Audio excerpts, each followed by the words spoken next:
pessoal, estamos de volta dando continuidade ao assunto direitos sociais, a parte 2 desse nosso bloco.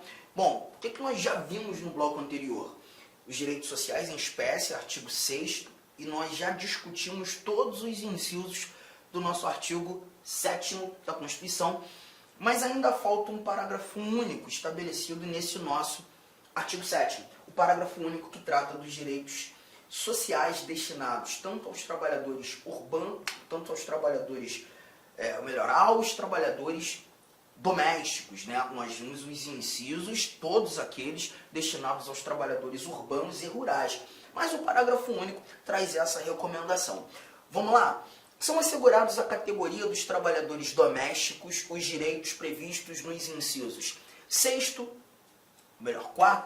quarto, sexto, sétimo, oitavo, 10º, o 13, 15, 16, 17, 18, 19, 21, 22, 24, 26, 30, 31 e 33, atendidas as condições estabelecidas em lei e observada a simplificação do cumprimento das obrigações tributárias principais e acessórias decorrentes da relação de trabalho e suas peculiaridades, os previstos nos incisos 1º, 2º, 3º, 9º, 12, 25 e o 28, bem como a sua integração à Previdência Social. Então a gente está percebendo que, gente, o Constituinte foi chato até, porque ele te exige fazer links para saber quais são os direitos que serão efetivamente destinados aos trabalhadores domésticos, né? E aí você já pensa de imediato, caramba, Arthur, vou ter que decorar isso tudo, né? Pois é, você tem bastante coisa, mas existe um caminho mais fácil. Você não vai levar em consideração quais são os direitos destinados aos trabalhadores domésticos. Você vai levar em consideração os que não são destinados aos trabalhadores domésticos. Fica muito mais fácil você buscar guardar aqueles que não são, aqueles que não estão aqui, né? E aí você vai lembrar de um esqueminha. Deixa eu jogar nossa telinha em branco. Você vai lembrar do 6P, JAI. 6P, JAI. E aí, quais são as informações que nós iremos lançar no 6P, JAI? Bom, começar pelo 6P, né? Quando você fala de 6P, você leva em consideração aqui, ó, o piso salarial, ele não é citado. Você também vai trazer aqui a participação nos lucros, ele também não foi citado, e é bem lógico, né, levar em consideração que a atividade ela não é econômica, ela não é lucrativa. A proteção ao mercado de trabalho da mulher, a proteção ao mercado de trabalho da mulher, nós também não vimos. Nós temos a proteção em face da automação, a proteção em face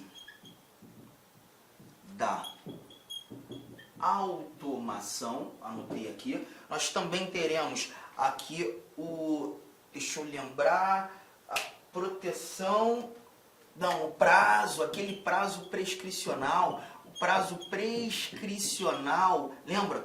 De 5 anos, 2 anos, ele também não foi apresentado aqui. E nós também teremos a proibição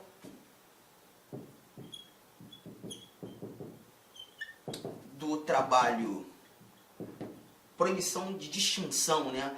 De distinção do trabalho manual,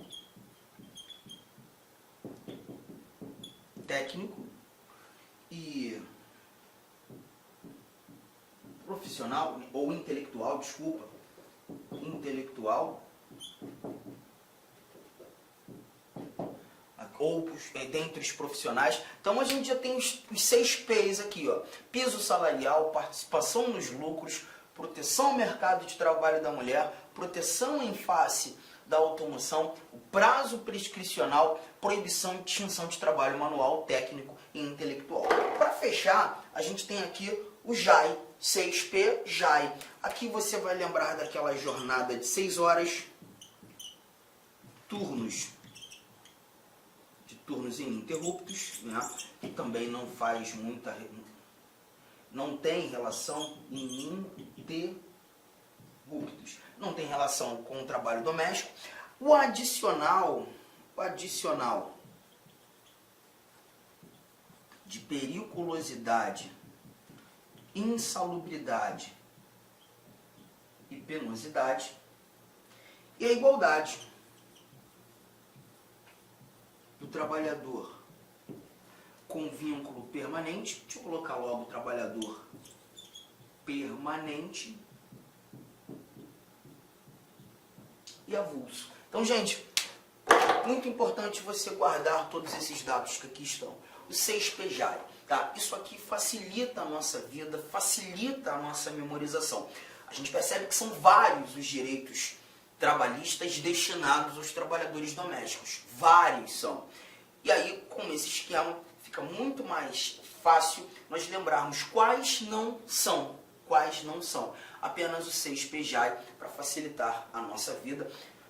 E aí, dá aquela pausa aí, printa essa tela, anota tudo, que quando voltando para o nosso parágrafo único, ele já não se mostra tão assustador assim, quando apresentando todos esses dados aqui citados, né? Todos esses incisos. Nós estamos retirando todos esses valores do nosso esquema, pois todos esses incisos citados aqui são os direitos destinados aos trabalhadores urbanos e rurais e aos trabalhadores domésticos. Mas os que não foram citados, nós veremos que não serão destinados aos trabalhadores domésticos. Show de bola. Artigo 8º. O artigo 8º, uma leitura simples, fácil.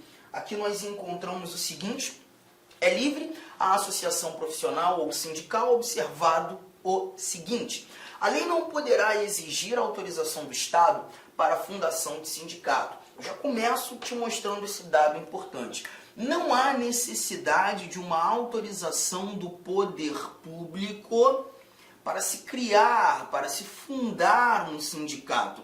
Isso aqui você pode, inclusive, usar como base, como regra, aqueles valores que nós estudamos lá no artigo 5º da Constituição, quando tratando dos direitos coletivos. Por exemplo, quando apresentando o artigo 5º da nossa Constituição, inciso de número 16, que falou do exercício do direito de reunião, nós vimos que para o exercício da reunião não temos a necessidade de uma autorização do poder público. E mais, quando examinando o mesmo artigo 5º da nossa Constituição, agora inciso 18, a gente também toma conhecimento para criar associações, para criar cooperativas, nós independemos da autorização do Estado. Lembram disso? Então, para exercer reunião não tenho necessidade da autorização do poder público. Para criar uma associação, para criar um sindicato, nós não temos a necessidade da autorização do poder público. Para criar um sindicato, para fundar um sindicato, a mesma ótica. Nós não teremos a exigência da autorização do Estado. A lei não poderá exigir a autorização do Estado para a fundação de sindicato. Arthur, mas tem uma ressalva aqui, né? Um ressalvado aqui que eu não entendo. Ressalvado registro no órgão competente. Quando você lê essa ressalva leva em consideração que todo sindicato deve ter personalidade jurídica. Então, se nós buscamos fundar um sindicato, que ele tenha personalidade jurídica, seu registro junto ao órgão competente, e aquele grupo, aquela pluralidade de indivíduos, busquem ali a junta comercial do Estado para fazer o registro daquela personalidade jurídica, de maneira mais informal, buscar um CNPJ, né? Vedadas ao poder público a interferência e a intervenção na organização sindical. Essa informação última ela é muito próxima daquilo que a gente estudou para as associações e para as cooperativas lá no artigo 5º. Só para te lembrar, o inciso 18 do artigo 5º ele diz que a criação das associações e, na forma da lei, a de cooperativas independem de autorização. Independem de autorização, vedada a interferência estatal em seu funcionamento. Então, a gestão de uma associação, a gestão de um sindicato, a gestão de uma cooperativa particular. Não há essa ingerência do Estado. Essa linha de raciocínio, nós também verificamos que tanto lá no artigo 5º quanto aqui no artigo 8º, tratando da associação profissional, associação sindical. Quando falando de associação profissional, nós lembramos inclusive das entidades de classe, dos órgãos de classe profissional. Aqui a gente tem essa vedação ao poder público, a interferência da gestão e ao funcionamento e intervenção dessa gestão. Bom, inciso 2 traz pra gente um outro ponto importante também, diz aqui o seguinte, que é vedada a criação de mais de uma organização sindical, é vedada a criação de mais de uma em qualquer grau representativa de categoria profissional ou econômica, na mesma base territorial, que será definida pelos trabalhadores ou empregadores interessados, não podendo ser inferior à área de um município. Então vamos imaginar que aqui você é um profissional da categoria X e você é sindicalizado, o sindicato que está aqui em Cuiabá, né? A base territorial de atuação desse sindicato é o município de Cuiabá. Tudo bem? Mas num determinado momento você passa a exercer suas atividades em Rondonópolis, um município que é até distante daqui, né, da nossa capital, e ali em Rondonópolis nós não temos uma organização sindical. Seria possível criar uma organização sindical em Rondonópolis para tutelar os direitos dessa categoria X em Rondonópolis? Sim, seria possível. Só não é possível criar uma outra organização sindical para atender essa mesma categoria aqui em Cuiabá, pois nessa base territorial, que não pode ser inferior à área de um município, nós não temos, ou melhor, nós já temos uma organização sindical. Então tome cuidado, é vedada a criação de mais de uma organização sindical na mesma base territorial. Tá? E essa organização sindical, qualquer grau representativa de categoria profissional ou econômica, a base territorial ela deve ser definida pelos trabalhadores e empregadores interessados, ela não pode ser inferior à área de um município. Legal? Até porque eu não posso ter mais de uma dentro do mesmo município. Terceiro inciso, a gente já tinha lido, diz pra gente que ao sindicato cabe a defesa dos direitos e interesses coletivos ou individuais da categoria.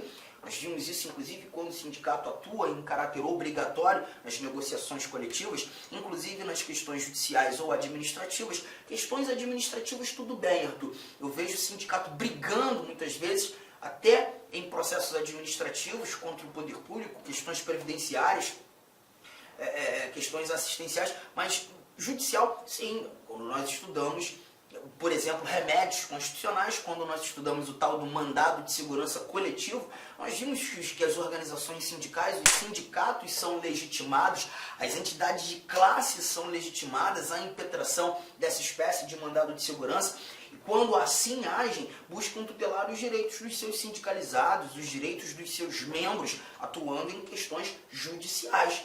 Inciso de número 4, a Assembleia Geral fixará a contribuição em que, se tratando de categoria profissional, será descontada em folha para custeio do sistema confederativo da representação sindical respectiva, independentemente da contribuição prevista em lei. Essa contribuição prevista em lei é aquela contribuição mensal que o sindicalizado ele já arca justamente por estar ali, por desejar estar ali. E lembre-se, gente, que ninguém será obrigado a afiliar-se ou a se manter filiado em sindicato. Se ele está afiliado, ele sabe desses custos, ele vai sim estar ali. Todavia, até mesmo aqueles que não são sindicalizados, eles também vão ter essa contribuição, na realidade anual, de um dia de salário. Olá, meus amigos, minhas amigas. Inicialmente eu peço licença a vocês, pois interrompi os seus estudos, mas essa videoaula é uma videoaula demonstrativa para você conhecer o nosso curso aqui da La Concursos. É um curso 100% focado no concurso da Universidade Federal do Rio de Janeiro para o cargo de assistente em administração. Cara, um curso muito competitivo que eu tenho certeza absoluta, se você seguir as nossas orientações pedagógicas, se você assistir as nossas videoaulas, prestar bastante atenção, você vai ter reais chances de aprovação. O que você estuda vai ser aquilo que vai ser cobrado na prova. Professor, quanto custa, professor, o restante dessa videoaula e muito mais, né? você apenas R$ 39,90. R$ 39,90 você vai ter esse curso aí, que vai ser um divisor de águas, né, para o cargo de assistente em administração, de acordo com o edital 491. Dá tempo de estudar? Sim. Curso 100% EAD, nós temos uma metodologia, o nosso site não joga somente as aulas para vocês, nós orientamos que os alunos estudam via o Personal Coach, que é o cronograma na qual eu produzo esse cronograma para vocês. Pessoalmente, eu faço aqui o pedagógico da La Concurso para fazer a diferença. Bacana? Gostou? Tem um link aqui embaixo. Clique nesse link, venha estudar com a gente para o concurso da Universidade Federal do Rio de Janeiro. Forte abraço, fique com Deus. Tchau, tchau.